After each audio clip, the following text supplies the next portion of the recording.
SYS ಮತ್ತು SKSSF Kadanga ಶಾಖೆಯ ಸಂಯುಕ್ತಾಶ್ರಯದಲ್ಲಿ ಕಡಂಗ ಕೊಕ್ಕಂಡಬಾಣೆ ದರ್ಗಾ ಶರೀಫ್ ಸಭಾಂಗಣದಲ್ಲಿ ಆಯೋಜಿತ ಬಡ ಹೆಣ್ಣು ಮಕ್ಕಳ ಸಾಮೂಹಿಕ ವಿವಾಹ ಕಾರ್ಯಕ್ರಮದಲ್ಲಿ ಮುಖ್ಯ ಅತಿಥಿಯಾಗಿ ಪಾಲ್ಗೊಂಡು ಮಾತನಾಡಿದ ಮುಖ್ಯಮಂತ್ರಿಗಳ ಕಾನೂನು ಸಲಹೆಗಾರರು ಹಾಗೂ ವಿರಾಜಪೇಟೆ ಕ್ಷೇತ್ರದ ಶಾಸಕರಾದ ಎಎಸ್ ಪೊನ್ನಣ್ಣ ಅವರು ಸಮಾಜದಲ್ಲಿ ಎಲ್ಲರೂ ಒಬ್ಬರಿಗೊಬ್ಬರನ್ನು ಅರ್ಥೈಸಿಕೊಂಡು ಕಾರ್ಯಕ್ರಮದಲ್ಲಿ ಭಾಗವಹಿಸುವ ಮೂಲಕ ಸೌಹಾರ್ದತೆಯ ಸಮಾಜವನ್ನು ಕಟ್ಟಬೇಕೆಂದು ಕರೆ ನೀಡಿದರು.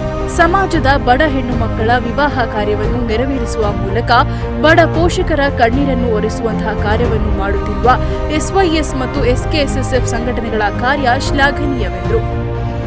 5 ಬಡ ಹೆಣ್ಣು ಮಕ್ಕಳಿಗೆ ಸಾಮೂಹಿಕವಾಗಿ ವಿವಾಹವನ್ನು ಬಹಳ ಉತ್ತಮವಾದಂಥ ಈ ಒಂದು ಸಮಾರಂಭಕ್ಕೆ ನಾನು ಸಮಸ್ತ ಅಭಿನಂದನೆಗಳನ್ನು ಸಲ್ಲಿಸುತ್ತೇನೆ. ಕೊಡಗು ಜಿಲ್ಲಾ ಕಾಂಗ್ರೆಸ್ ಅಧ್ಯಕ್ಷ ತೀರ್ಥಿರ ಧರ್ಮಚೌಕಪ್ಪ ಅವರು ಮಾತನಾಡಿ, ಕಷ್ಟದಲ್ಲಿರುವವರಿಗೆ ನೆರವಾಗಲು ನಿಮ್ಮ ಸಂಘಟನೆಗಳು ಪ್ರತಿಯೊಂದು ಹೆಜ್ಜೆಯಲ್ಲೂ ಮುಂಚೂಣಿಯಲ್ಲಿವೆ.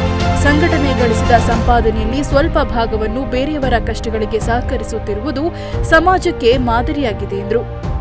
ಯಾರಾದರೂ ಕಷ್ಟದಲ್ಲಿದ್ದರೆ ಮುಂದೆ ಇಂಥದೇ ಒಂದು ಉತ್ತಮ ಕಾರ್ಯ ಅಂತಲ್ಲ, ಮದುವೆ ಅಂತಲ್ಲ, ಪ್ರತಿಯೊಂದು ಕ್ಷೇತ್ರದಲ್ಲೂ ಕೂಡ ಕಷ್ಟದಲ್ಲಿರುವವರಿಗೆ ಸಹಾಯ ಮಾಡೋದ್ರಲ್ಲಿ ನಿಮ್ಮ ಒಂದು ಸಂಘಟನೆಗಳು ಮತ್ತು ನಿಮ್ಮ ಒಂದು ಗುಂಪುಗಳು ಎಲ್ಲರೂ ಯಾರು ಕಷ್ಟದಲ್ಲಿರ್ತಾರೆ ಅವರಿಗೆ 10, 50, 100,000 ಯಾವ ರೀತಿಯ ಬೇಕು ಸಹಾಯವನ್ನು ಕೂಡಿಸಿಕೊಡುವಂಥ ಒಂದು ಉತ್ತಮವಾದ ಒಂದು ಪರಿಪಾಠ ಇದ್ದರೆ ಅದು ನಿಮ್ಮ ಒಂದು ಸಂಘಟನೆಯಲ್ಲಿ ಮಾತ್ರ ಅಂತ ಒಂದು ನನಗೆ ಎದ್ದು ಕಾಣುವಂಥ ಒಂದು ವಿಚಾರ.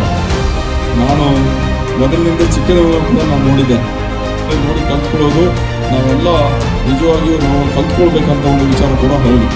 ಕೊಡಗು ಜಿಲ್ಲಾ ವಕ್ಫ್ ಬೋರ್ಡ್ ಮಾಜಿ ಅಧ್ಯಕ್ಷ ಯಾಕೂಬ್, ಅಬ್ದುಲ್ ರೆಹಮಾನ್, ಎಸ್ವೈಎಸ್ ಜಿಲ್ಲಾಧ್ಯಕ್ಷ ಬಶೀರ್ ಹಾಜಿ, ಮೈಸಿ ಕತ್ತಂದ್ರ ಕಾರ್ಯಕ್ರಮಕ್ಕೆ ಶುಭ ಹಾರೈಸಿ ಮಾತನಾಡಿದರು.